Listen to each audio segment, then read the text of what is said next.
Years ago, there was a man who was a very famous pastor. He took over as the pastor of a church in Chicago. It was a huge church. And after being there for a few years, he felt spread thin and worn out and like he was spiritually really disconnected from God. And so he called his mentor, and his mentor happened to be Dallas Willard, who is one of the greatest influences in my life right now spiritually. And so he called his mentor and he said, "What do I need to do to become the me I want to be?" And Dallas paused. And he said to him, "You must ruthlessly eliminate hurry from your life." And so the pastor wrote that down. He said, "Okay, what next?" And Dallas said, "No, there's nothing else." Hurry is the great enemy of spiritual life in our day. Hurry is the great enemy of spiritual life in our day.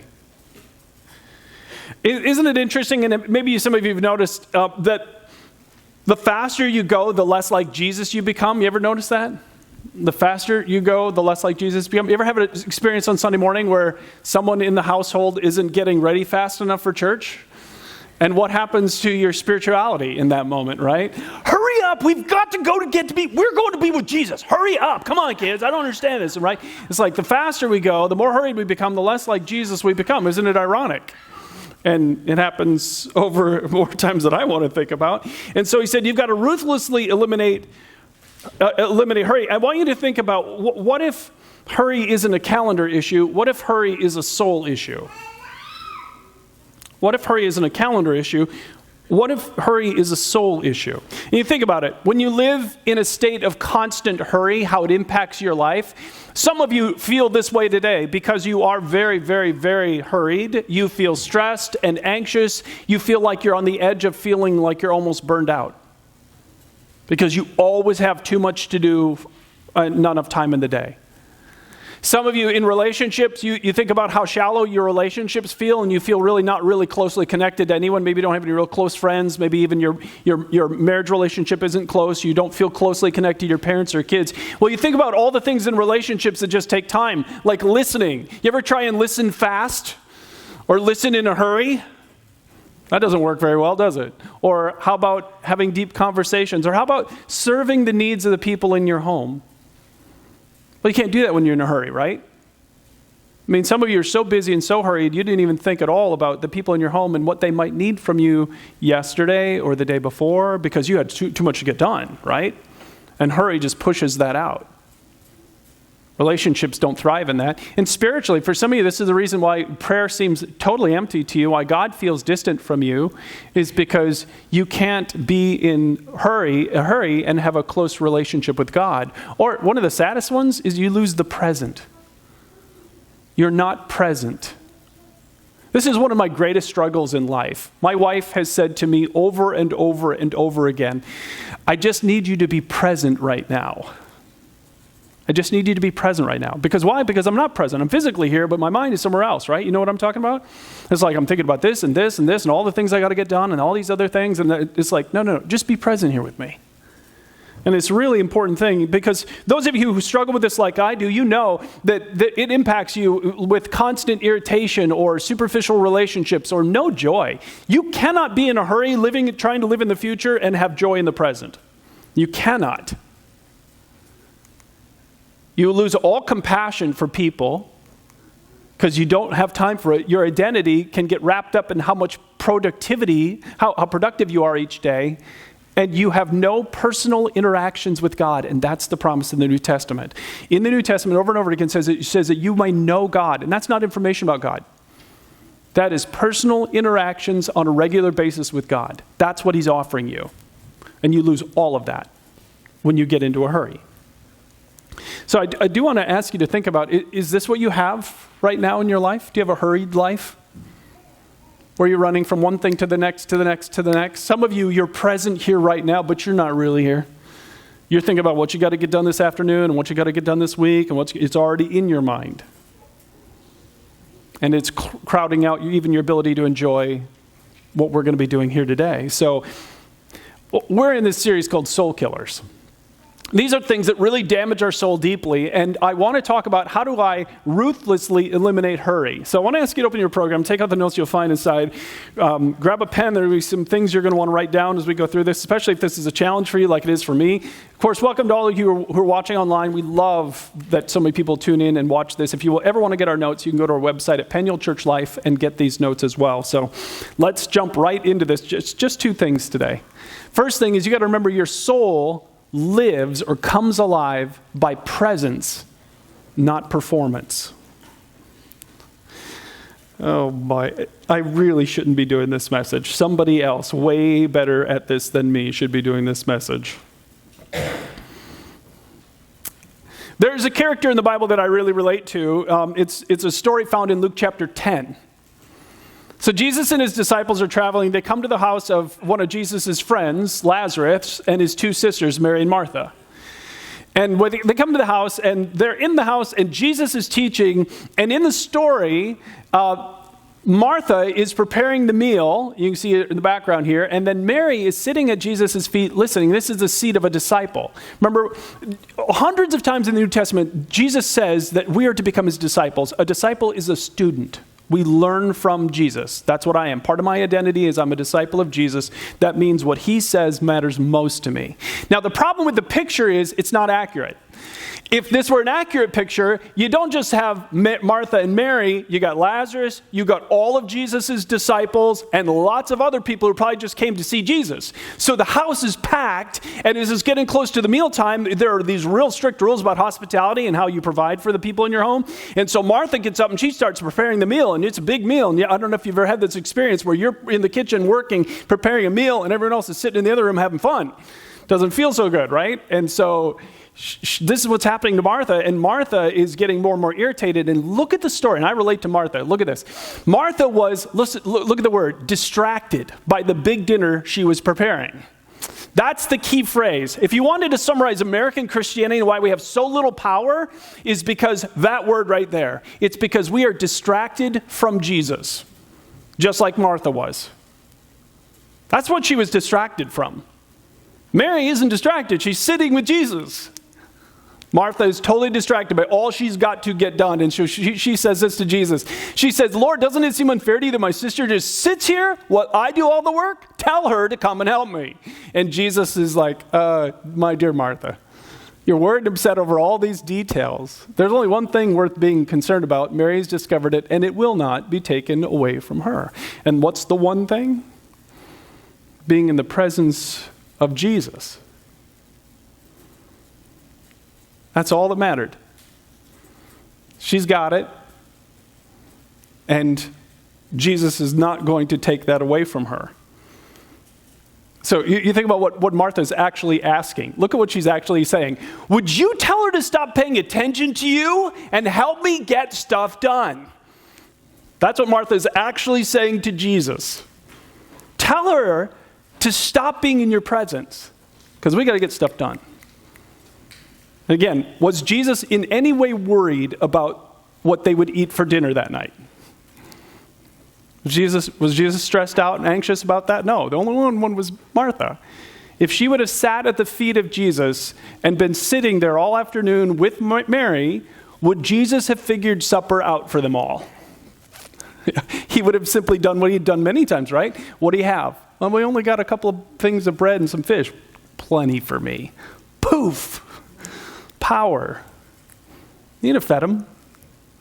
But Martha thought, I have to control this. I got to get stuff done. She's such a picture of American Christianity. She's such a picture of American Christianity. I relate to Martha because we live in a society that is absolutely obsessed with this, right? How much can you get done in a typical day? It's all about how much you can get done. And all of the classes are on how to be more productive, not less. And people get in trouble every day at work. Why? Because they're not being productive enough. And it's always about efficiency and how we can go faster. And so what we tend to do is we take this thing, and in work, there's some real value in that. Being more productive, there's some real value in that. And there's some real good productivity things you can learn in your work. But what we do then is we apply it to every area of our lives. And the problem is, if you bring that into other areas of your life, it destroys the other areas of your life. We talk a lot about the fact that you are, as a whole person, you are made up of 5 different areas of your life, according to Jesus. And it's rooted in what he said when he said, love the Lord your God with all your heart, soul, mind, strength, and your neighbor as yourself. And so you have a heart, you've got a mind, you've got strength, your body, you've got a soul, and you've got these relationships. In every way, if you bring this hyper-focus to productivity into your relationships, here's what it does. It, first off, gives you a divided heart with what you need to get done. Because some of you, like I said, you're already doing this right now. You are sitting here, but you're already thinking about all you have to get done. And your interests are divided. So you're here, but you're not really here. Same thing with that distracted mind. Some of you are here, and only by the grace of caffeine are you awake in the moment, right? Only by the grace of caffeine.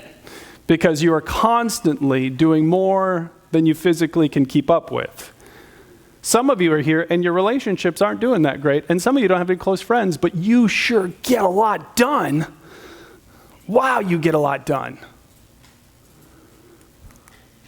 And some of you live with this deep sense that something is missing in your life because you're an eternal being with an eternal soul. And so your soul is nourished by presence. That's what brings your soul to life. So on your notes, a couple of things. It's nourished when you are present with God or present to God. I love the first 2 words of this verse. And it's not something I'm any good at. Be still. Be still. And know that I am God. How good are you at being still? I'm not very good at this, right? But it's in that stillness when we are calm and we're not rushing through our list that we can know that he is God. And remember what I said about knowing God? Is that information about God? You will have information that God is God? No, you will know him by personal interaction with God. That's the offer. You're present with others. So I'm present with God. I'm aware that he's present with me, and I'm thinking about his presence, spending time in his presence each day, but I'm also present with the people that I'm around. And Paul put it this way. He said, you're not supposed to only look out for your own interests, but each of you to the interests of others. When you are overhurried and your list is too long, do other people's interests matter to you? Not at all. Because you can't even keep up with your own list. So we are present, and the interests of the people around us matter. And then present to yourself, which is a very, very important piece of who we are. The reality is some of you don't ever slow down long enough, because if you did, you would realize how much pain you're in, or how empty something feels inside of you, or about you would have to deal with something that you are ignoring and running from. So you're not present to yourself. You fill your life in every moment so that you don't have to live with this sense that something's missing. But the reality is your soul needs space and silence and relationship to thrive. So I've done this all wrong. When I was a young Christian, somebody taught me what many of you have been taught, that you need to have a time with God. And that's a really good thing, super important. I'm not making fun of that in any way. But as a young Christian, I didn't know what to do. So I sat down every morning and I would read my Bible, and then I would pray, and it would be like a checklist in my mind, and I treated God like a checklist. I brought productivity into the relationship with God. And so my 2 checklists was, did I read my Bible today? Yep. Did I pray today? Yep. Done with that God thing. And off I would go with my will for the rest of the day. And I wouldn't even think about God for the entire day. And as I started to get older, I'm like, this is silly. This can't be what Christianity is. A little bit of a checklist at the start of the day, and then you ignore God the rest of the day. That can't be what it is. And it certainly was wrong. So a couple of questions before we move on. Are you ever still before God? Do you even know what that would mean to be still before God? Do you make space for undistracted attention? And would those close to you say that you're really good at being present? I've already told you what people around me would have said many, many times. This is an area of development for me. So what do we do? Well, the second thing we do is just what Dallas Willard said. We have to learn to ruthlessly eliminate hurry from our lives. Ruthlessly eliminate hurry.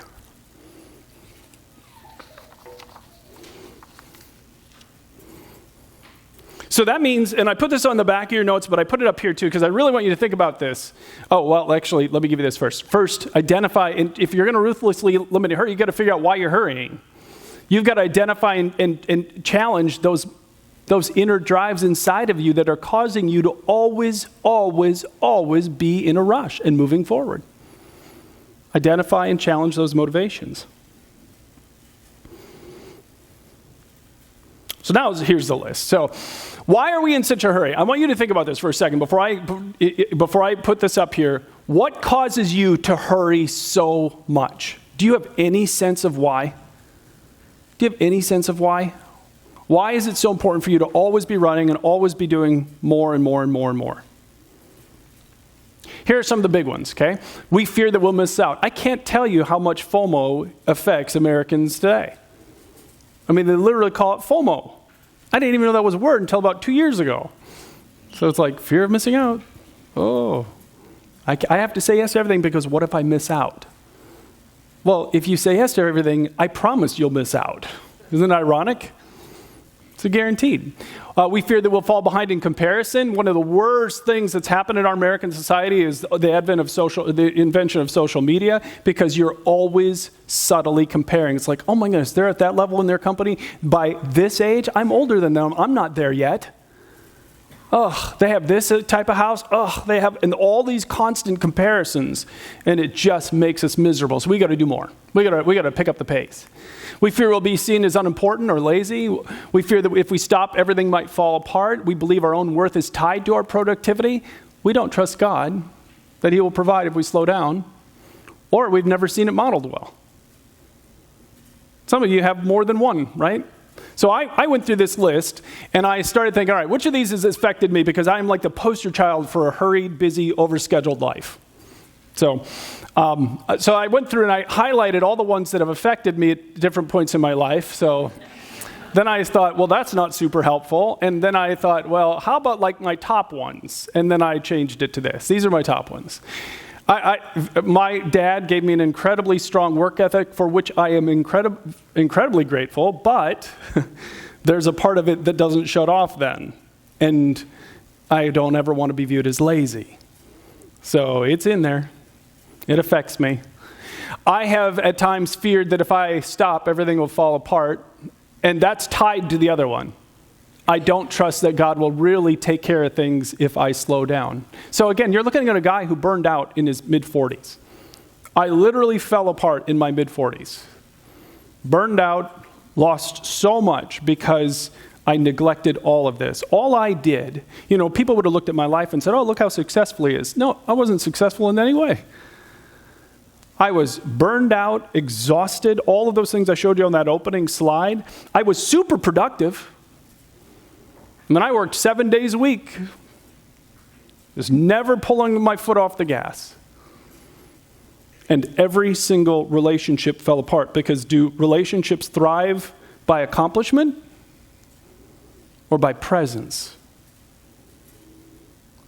So you know how little present I was when you're working that much year after year after year after year? You're not present anymore. So the result of all of what was happening is I was absolutely full of fear and anxiety and stress, because I literally thought if I slow down, this whole thing falls apart and everything will fall apart, everything I worked for, so I can't. I felt guilty about even taking a week of vacation. So I took my vacation, but I felt guilty. So it's like, holy moly, this was bad. And so when that anxiety would come up inside of me, all I wanted to do is take control, work more, and it was all rooted in this. I acted like if it's to be, it's all up to me. And up until recently, I wouldn't even have known how to counter this. I'm so grateful. If you have not listened to the Come Alive series that we did back in March of this year, it is the most important series of my entire life. I've said it before, I'm really seriously thinking about deleting every message I've ever done before that series, because it is the only series, and from then on, what I learned from March on is really about trusting in God. Before, I put way too much emphasis in all my teaching on you doing it yourself. You want me to tell you what the outcome of that will be for your spiritual life? you will fail and you will miss the grace of God. And you'll just redefine Christianity to be your experience rather than what he wants you to have. You cannot do this. Instead, like I said, I told you, identify what's driving it and challenge it. And the way you challenge it is by turning in those moments of stress right back to God. So here's what I do now. Here's what's different about me now. Okay? So recently, I had a situation.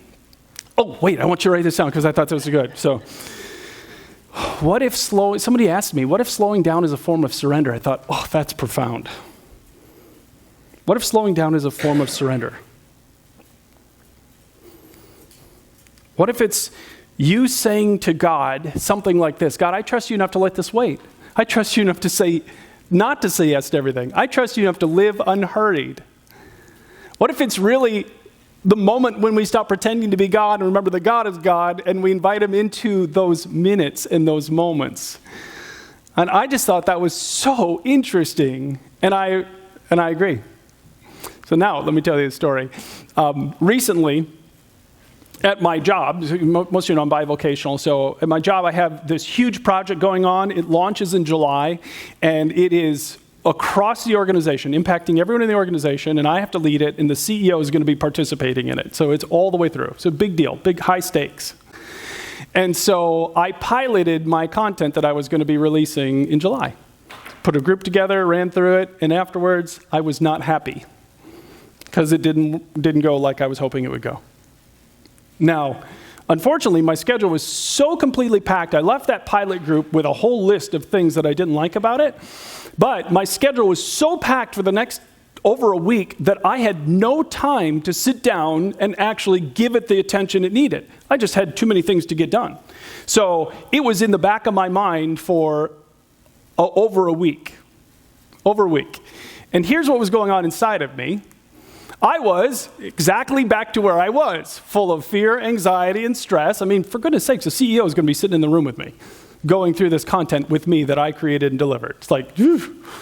All right, that's high stakes. And so all my old urges came back. Take control, Brian. Act like it's all up to you. You got to fix this. You got to figure this all out yourself. Now, I know you don't have time during the day, so why don't you work evenings, and why don't you work weekends, and why don't you go back to the old pattern like you used to do? Take over, Brian. Fix it yourself. That's old Brian. That's what old Brian would have done. That's the old Brian that only fell asleep at night with NyQuil and only stayed awake during the day with caffeine. That's it, old Brian. And I'm like, I think not this time. I think I'll go a different way, and it's everything I've been teaching you since March.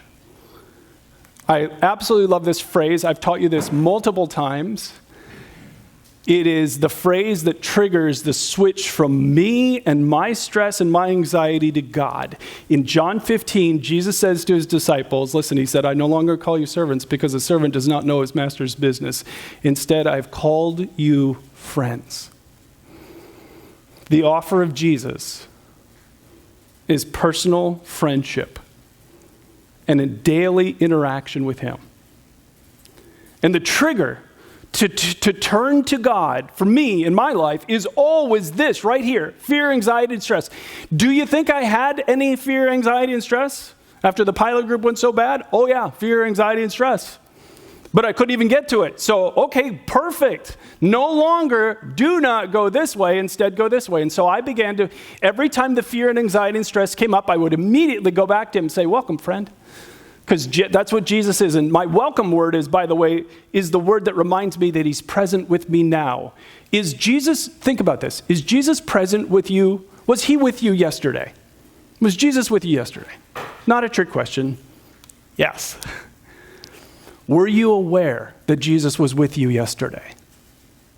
Did it even cross your mind once? We live so much of our lives as if we're alone. So much of our lives as if we're alone. No wonder we're scared. No wonder we're anxious. But if Jesus is right there with me, do I actually need to be afraid? Do I need to be afraid of what's happening in Israel today? Do I need to be afraid of what's happening in Ukraine?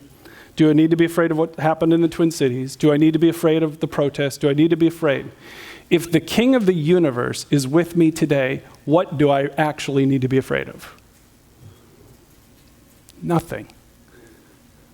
So I would say to him over and over again, welcome, friend. This situation is a perfect opportunity for me to trust in you. You contain all wisdom and knowledge. You know how to fix this. I can't wait to see what you're going to teach me about this. And I prayed that prayer probably, like last Sunday. Last Sunday, I still hadn't gotten into my prep time, and so for that content. So literally, before the service, after the service, multiple times last Sunday, I was sitting here just praying this prayer silently. You didn't see me because I can do it in my head and just say, when I feel that fear and anxiety, right back to God, welcome, friend, this is a perfect opportunity to trust you. Does he know a lot of things? Does God know a lot of things? Do you think God knows how to fix that problem I'm dealing with? 100%. And he's promised that he's for me. So I pray with expectation. Can't wait to see what you're doing. And the result is calm, peace, no anxiety. And then Tuesday, this last week, got to work on it. And within 30 minutes, everything was resolved. Presented it to my boss. He's like, that's perfect. Presented to my team. They loved it. All done. Boy, I should have really worried about that, right? I should have been anxious and scared and stressed. No, you have the opportunity to participate in this world in the very nature of God and experience his peace in you. Okay? So you identify and you challenge those things. Bring them right to Jesus. But then the other thing you do is you choose to slow down. That's the only other thing I want to talk to you about. Choose to slow down. I wanted to make this ending really, really practical. And get you out of here early today. I know many of you are in a hurry to get out of here, so it's on purpose. But I actually wanted to make it really practical. I want you to think about doing some of these things as a spiritual decision to counteract the negative that drives so many of you into a hurry. Choose intentionally. How many of you are just like me, you walk up and you calculate which line is potentially going to save you an extra 3.7 seconds, right? Right? How many are just like me? You walk up and you're like, okay, well, that one's, oh, yeah, look at her card. Oh, yeah, this one right here. And that person, I think they're going faster. Yeah, I'm going to choose that. And then what happens emotionally inside of you when you get into the lane that is going faster and all of a sudden something happens, there's a problem, and the other lane beats you, right? Right? Do you notice this? Right? Okay. A lot of us sickos, aren't there, right? It's like, that cost me like 7.8 seconds. Are you kidding me? I'm never getting that back. I'm so twisted up on this.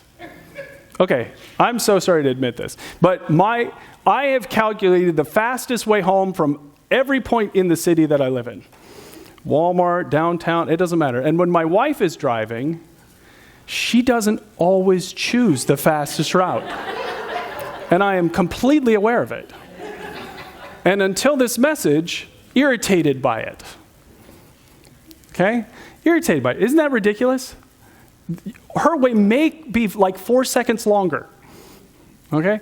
So so I can get anxious, upset, irritated. I can give her little peppy little speeches. She loves that. So, or I can remember what brings my soul to life. Does achievement bring my soul to life, or does presence bring my soul to life? I'm in the car with her. Enjoy the extra 4 seconds, Brian. Just be present with your wife for 4 seconds longer. It's a whole new way to look at it. It's a whole new way to look at it. And I'm asking you to think about looking at it in a different light. Be present. Value being present more than being hyper-productive 100% of the time. Okay, so intentionally do that. And by the way, when you do that, don't pull your phone out. Okay? Keep it in your pocket or your purse. And just be present. And maybe even pray for the people around you. And maybe make yourself available to God. And say, God, is there someone in this line you want me to talk to or serve? And some of you are like, oh, I'm not praying that. It's okay. Just make yourself available for anything. He may not ask you to do anything, but just be available. Presence is what he uses. Eat meals without distractions. Now, the next two are highlighted in yellow because the truth is the person who should be on this stage right now is my wife. She is the one who's taught me more in the last few years about being present in relationships, which is transferred into being present with God, than I have ever learned in my life. So it was, I'm always reading, always, and I've got Kindle on my phone. I've got all kinds of things I'm reading on my phone all the time. So here's what would happen. And I'll never forget the day Shanna brought it up with some energy, and I didn't even understand what she was talking about. So we were going to go on a date. We were going to go to Madison, and she and I, she was driving, so I was just going to get my phone out and read on the way, right? Or what would happen is we'd go into a store, and she'd need to buy a blouse or a dress, and what would I do? Out comes the phone, right? Because what am I supposed to do?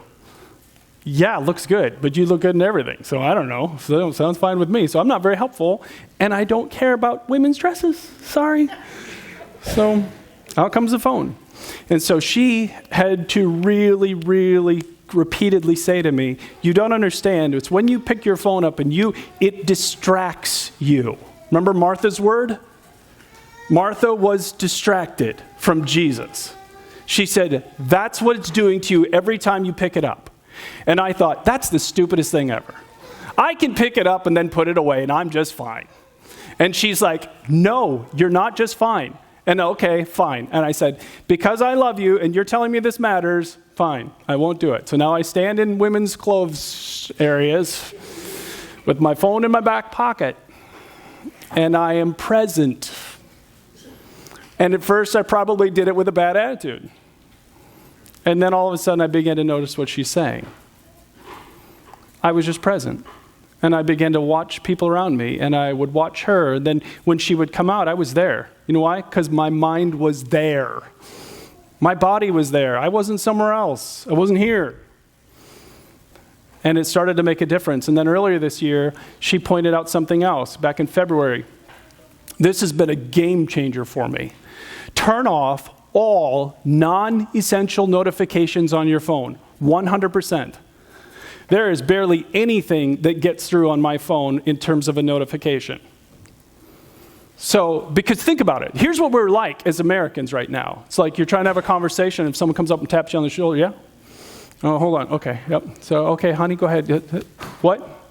Okay, it's like constant turn away because your phone's going off all the time, and I got it tied to my watch. So not only is my pocket buzzing, my wrist is buzzing.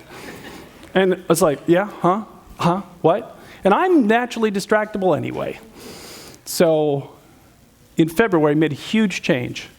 Nope, no notifications. You know what that means is sometimes I don't look at Snapchat for a week. That's what it means. Because all my kids are on Snapchat.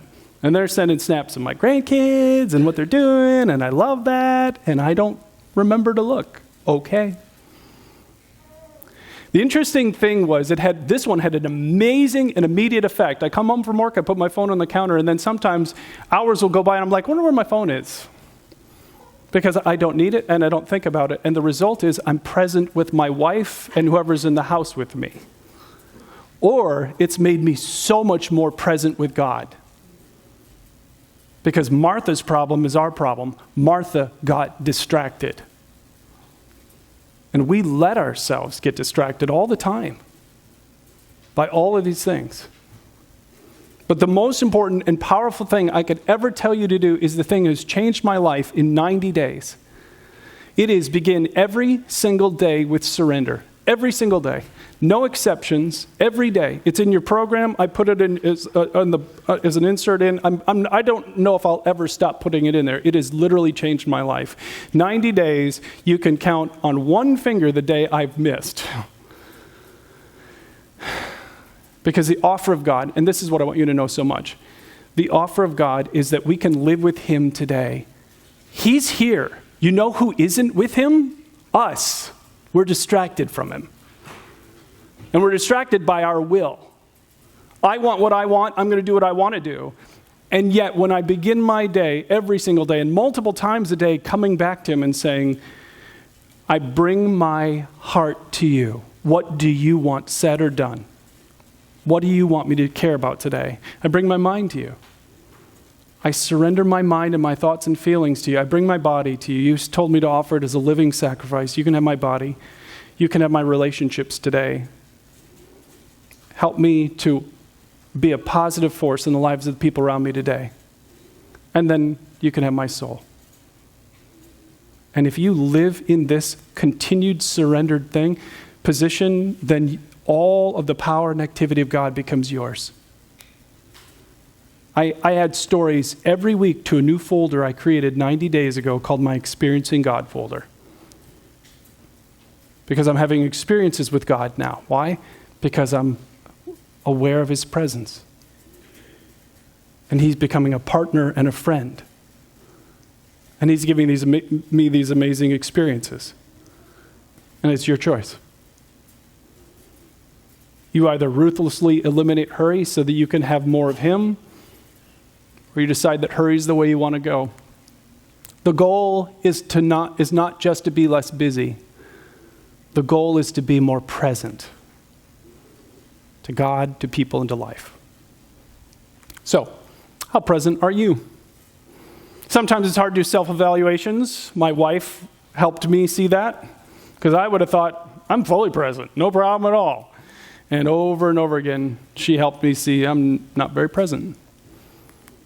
How present are you to God and to others and to yourself? You just think about that first one.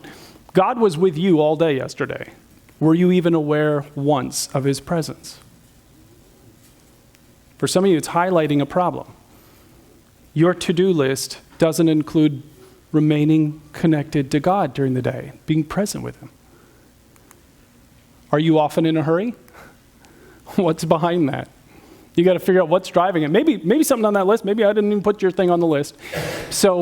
But here's the big one. Pay attention to worry and anxiety and stress and fear and those emotions. They're the big ones. Those are always your soul saying, hey, here it is, the perfect opportunity for you to connect with the living God, the God of life right now. Or, no, I think I'll just try and control it all myself. You can go either way with your fear and anxiety and worry, right? But the offer of God is that you can partner with him for his grace. Remember what grace is? It's power. Power to do what you can't do. And then for some of you, I haven't even touched on the right thing yet. That's okay. Just begin to say, God, I want to ruthlessly eliminate hurry. What do you have for me on how I can slow down? And start asking him. Let me have you bow your heads as we finish up today. You know, this only works because of Jesus. We sang every song today was about Jesus. He is everything. The Bible says in Colossians 1 that he is the one for whom and through whom all things were created. And it doesn't just say things on earth, but it says things in heaven and on earth were created in him and through him and for him. He is everything. And yet, incredibly, this incredible being of love and power came into this world and chose to live voluntarily in a body of flesh like ours. And then willingly laid down his life on a cross to pay a debt that you and I owe that we could never pay back. The debt that we owe because of all the unloving things we brought into this world. And this amazing God loves us enough that he gave he gave his life on a cross for us and then rose again, because death can't hold him back. And then he offers every human being this opportunity for new life with him. Do you want it? Do you want life with him and forgiveness and grace? You can have it today. With your head bowed, you can say something like this in your heart to him. You can say, Jesus, I want your life. And I want to have life with you now. I'm asking for your gift of forgiveness. And I'm asking for your gift of eternal life. Come make your home inside of me today. In Jesus' name, amen. Thank you so much for taking the time to watch this service today. We hope as a church and pray that this was something that really helps connect you deeper to Jesus. That's what we're all about as a church. If you need to communicate with us, if you go online to penuelchurchlife.com, in the upper right-hand corner is a box that says, I said yes to Jesus. It also says, please pray for me. Just click on that, and it'll take you to a place where you can communicate with us as a church. So if you ever want any of the resources we mentioned in a service, go there and let us know. We'll gladly send them to you. Or if you made a decision to say yes to Jesus or you have a prayer request, just let us know. And we're always glad to hear from the people who are watching online. And if we can continue to help you grow in your faith in any way, then we want to do that. So again, thank you. And our prayer is that you continue to grow and connect and find the true life that Jesus Christ is offering.